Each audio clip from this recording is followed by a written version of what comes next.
Good day, grade 4 Faith. How are you this morning? We're fine, teacher. That's good to hear. So, ako na si Teacher Maricel. Sa dili pa ta mag-discuss, mag-prayer sa ta. Aliyo po barog.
teacher maghatag ko sa og kana mga kuan picture, mag-show si teacher picture. Unya ipakita ni teacher mangutana si teacher kung unsa man siya nga picture. First, unsa man siya? Sun. Unsa man nag-present sa sun? Anong teacher? Kita na mo sun? Yes, teacher. Kita na. So, sun. Ang sun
nakoy mga example nga kanang kuan kini kanang solar panel.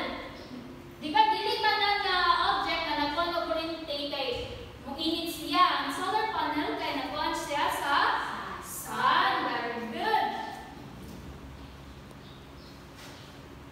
Ang sunod kay katong plancha ganin ha.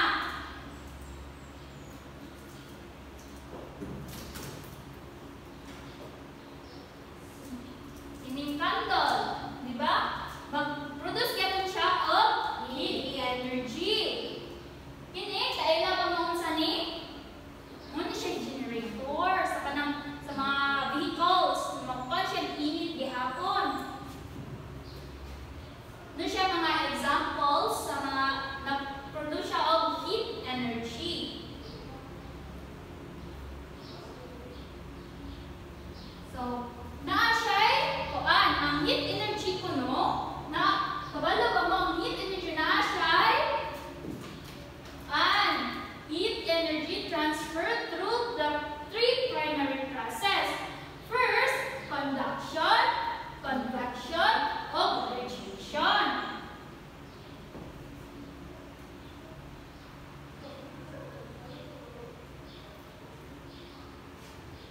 What is a conduction? Pwede ko basa mga langga? Conduction is a transfer of heat through direct contact between objects or particles. Heat energy is transferred from a warmer object to a colder object when they touch. The rate of conduction depends on the material's thermal conductivity. Some materials conduct heat better than others.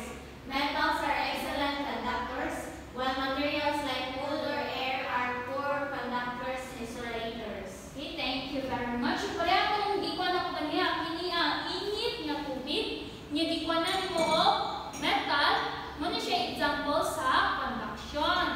Kaya ang metal mo na siya ang great conductor. Kaya ang kini ko ang wooden stick or object kay dili siya, wala siya significant changes. It is also called as insulator. Sunod kay convection. Pwede mo basa lang ka? Convection involves heat transfer through the movement of fluids, liquid or gases. Warmer, less dense fluid rises while colder, denser fluid sinks, creating a cycle of heat transfer. This process is called the convection current. So, napoy ka ng padiri baso, makuan ko og water. Tangan.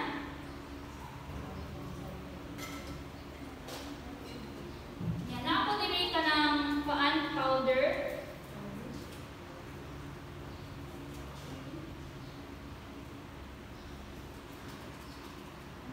Unsa inyong na-notice?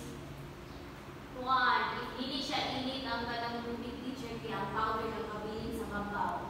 Very good. That is kanang less dense fluid rises while cooler, denser fluid sinks, create a cycle of heat transfer.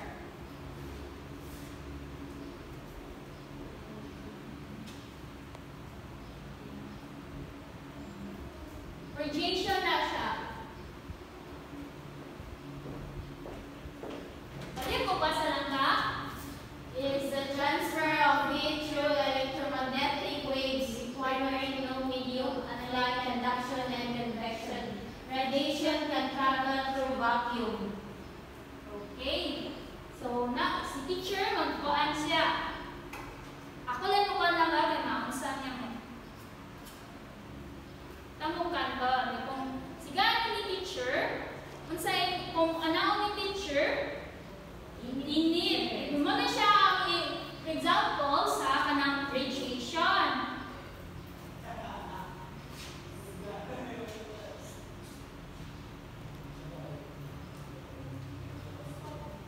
Mo ni siya ang paan.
Nga sa group 2 kay convection, sa group 3 kay radiation. Nga mag-list sila sa ilang mga ang notice nila. Mana? Mana, teacher. Okay. Magkuhan na ta. Can you please give 1/2 crosswise? Copy and answer. Mana, teacher. Mana, teacher. Okay, very good. Sa test 1 to siya. Mana? Mana, teacher. Okay, very good. Sa test 2, direction. Write in the blank if the statement is true or false. Mana? Teacher. Okay. Mag-check-in na ta. Kisa na perfect. Ako, teacher. Wow, very good! Palito pa sa inyong papers o kanan yung mga pilit sa inyong mga rewards kay mga teacher of 10 points each. Mana, teacher. Okay, thank you very much. Welcome, teacher. So lastly, sa di pa tamang muli, mag-assignment sa teacher. And a short bond paper, draw a diagram of heat energy transfer through conduction, convection, and radiation, labeling the key components to be submitted next week. Same ani.